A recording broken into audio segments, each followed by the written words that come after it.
Hi CA students, let's revise CA Final AFM, Chapter 13, Business Valuation. Practical question 2.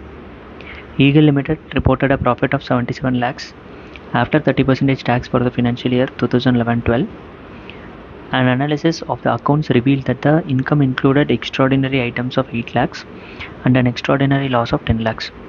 The existing operations, except for the extraordinary items, are expected to continue in the future. In addition, the results of the launch of a new product are expected to be as follows.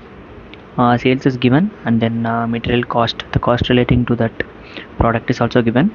You are required to calculate the value of the business given that the capitalization rate is 14%. Also determine the market price per share with Eagle Limited share capital being comprised of 1 lakh 13% preference shares of 100 each and 50 lakh equity shares of 10 each, and the P ratio being 10 times. Okay, now the first requirement, calculate the value of business given that the capitalization rate is 14%. So if capitalization rate is given and if they ask value of the business, then we can find it out by the return, which is profit after tax divided by the capitalization rate. The logic which I have already previously explained in our previous videos, we'll quickly revise that once.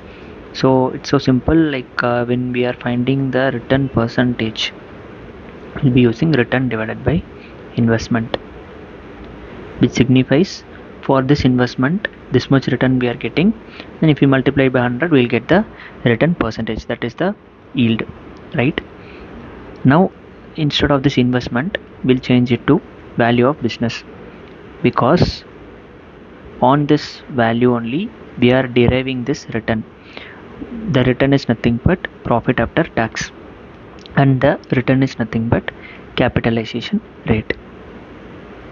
Now if we want the value of business, then the formula will be PAT divided by capitalization rate. So substituting in this formula, first we need to find out the profit after tax. The question has given profit before tax, profit after tax only, but it has already given effect to extraordinary items, but we don't want those while finding out the value of business. Hence we have to rework on the profit. And also there is the results of the launch of new product also is given, expected values, that also will be adding to it, because anyway we will be generating this much revenue from the new product in the near future. So first calculating the adjusted profit after tax.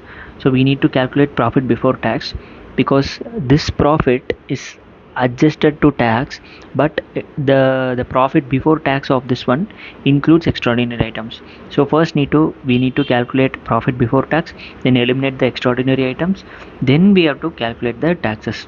We have to reduce the taxes on those profit, which is okay. Profit before tax is 77 divided by 70%, as the tax is 30%. So 110 will be the profit before tax, then less extraordinary income of 8 lakh, so which included an income in 8 lakh, and then losses of 10 lakh. This losses has to be added back, income has to be reduced to arrive at the profit before tax. Now the profit of new product has to be calculated. So 70 minus 12, 20 minus 12 minus 10 will give us the profit on this new product, which is nothing but 42 in this which is nothing but 18, so 28. So 28 is added to 112, which will give us 114, which is nothing but the projected profit, we can say, because it has an inclusion of this new product results also. So on this one, if we reduce taxes, then future maintainable profits after taxes 98. Now this future maintainable profits divided by the capitalization rate, which they've given 14%, will give us the value of a business. So in our case it is 700 lakhs. Now the second requirement is determine the market price per share.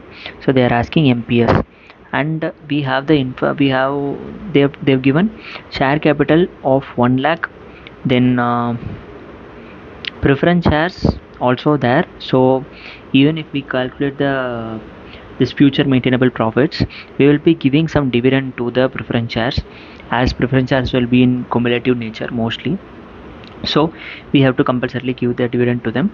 Then whatever is left over only will be available for the equity shareholders. So thereby we will get EPS. Then multiplying it with the PE ratio, as we have PE ratio also, will give us the MPS. So first we'll find out the EPS, then multiplying it with the PE ratio of 10 will give us the MPS. So for EPS we have future maintainable profits after tax is 98 lakhs. Then dividend, so 13% will be given on 100 each.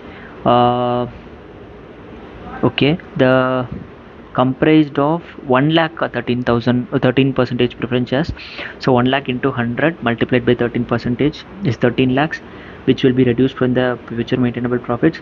Then the balance left over is earnings available for equity shareholders, 85 lakhs. Then dividing it by the number of equity shares. So the number of equity shares is 50 lakh they have given.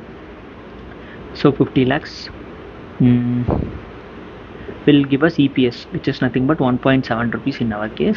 And the PE ratio is 10, so the market price per share will be 17. Thank you.